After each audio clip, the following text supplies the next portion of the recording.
Great, welcome again to this new video. This is the third video about errors. So we talked about syntax errors, we talked about exceptions, and now we're going to talk about how to fix an error when you don't understand the message. So let's focus on this error, a zero division error. In case you were good in mathematics, you could easily fix this error, so you'll be able to understand that you cannot divide you cannot divide a number by zero.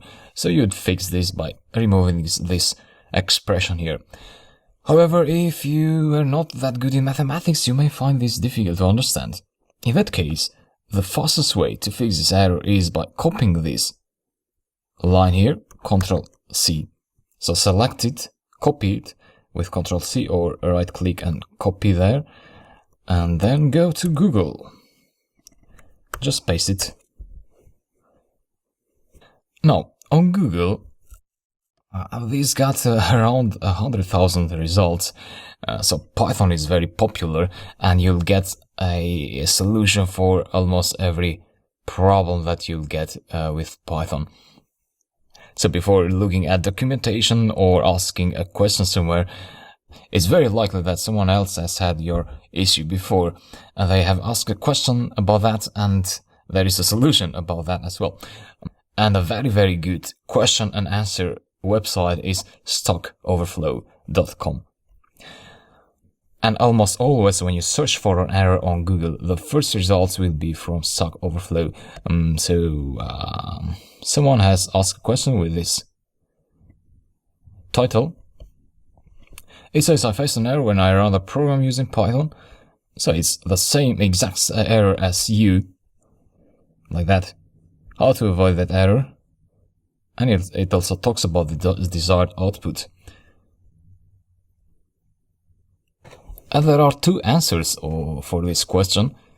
The answer with this green mark here is the accepted answer, and it has the most upvotes. So 11, and this has 2 downvotes. So -2.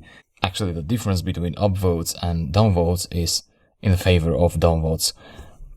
So these are two different answers that you can look at. Usually you want to look at the accepted answer that has the solution. However, in this case, this also has the explanation. It says you cannot divide by 0. This causes Python to raise an error. That's still a good answer, and I think it didn't deserve to have this balance of votes. But this one gives a solution on how to handle an error, and that takes us to another concept, which is handling errors in Python. So let's say you have a program, you have a function that gets 2 input values, and then it divides those 2 input values. However, sometimes the user may pass 0 as a second input. And in that case, if you divide, let's say the first value would be 2 and the second value would be 0, your program would crash. And if you want, you can use exception handling to actually avoid that program from crashing. And you can do that with a try and except statement. Anyway, we'll cover that in the next lectures in this section.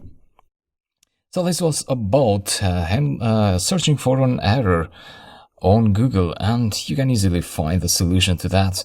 As you see, these are very clear questions. It's a big community, and everyone can vote up and down and can comment. So basically, the answers are very accurate. However, you'll not always find an answer on Google. In that case, it's time to ask your own question. So the first thing is, again, you check if you understand the error and fix it if you understand it. The second thing is you do a search on Google, and if the first 2 fail to solve your problem, then it's time to ask a question. And you can ask a question either inside the course. So you can, while watching a video, you can browse Q&A, which stands for question and answer, and you can do a quick search if you find an existing answer to your question here. And if you cannot find it, then you can ask a question, or you can ask a question on Stack Overflow. You can use this button here, ask question, and I'll be happy to help you here on the course interface Q&A section, or other people can also help you on Stack Overflow. However, something is very important to know. The structure of your question is very important on getting a good answer.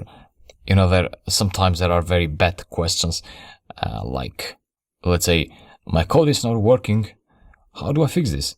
And that's all. With that very little information, it's very hard to get a good answer. So it's very important to ask a good question, and I'll show you how to ask a good programming question in the next lecture. So that's a very important lecture as well. See you there.